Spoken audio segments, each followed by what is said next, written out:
1,64,64 কোটি টাকা 5 বছর ধরে আটকে রেখে দিয়েছে।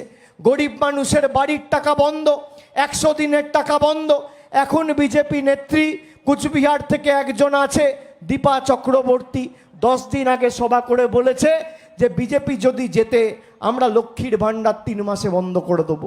হতে পারে, আমার কথা আপনারা বিশ্বাস করবেন না। আমি আপনাদের ভিডিওটা ভয়েস নিয়ে এসছি, অডিও ক্লিপটা চালিয়ে শোনাচ্ছি, আপনারা নিজে শুনুন সে নেত্রী কি বলেছে, শুনুন।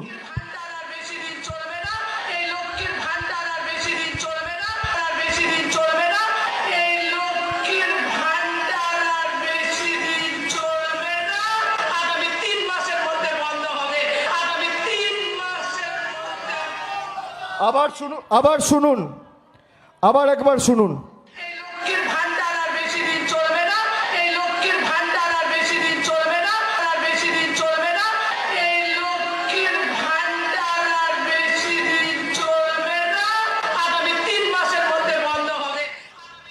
বলছে এই লক্ষ্মীর ভাণ্ডার আর বেশি দিন চলবে না, আগামী 3 মাসের মধ্যে বন্ধ হবে। কে বলছে? কুচবিহার জেলার বিজেপির সহসভাপতি দীপা চক্রবর্তী 10 দিন আগে বলেছিল। আজ পর্যন্ত বিজেপির কোন রাজ্য স্তরের নেতা, সর্বভারতীয় স্তরের নেতা এর বিরুদ্ধে, এই মহিলার বিরুদ্ধে, এই ভদ্র মহিলার বিরুদ্ধে ন্যূনতম একটা শোকজ লেটার বা একটা দলগতভাবে ব্যবস্থা নেয়নি।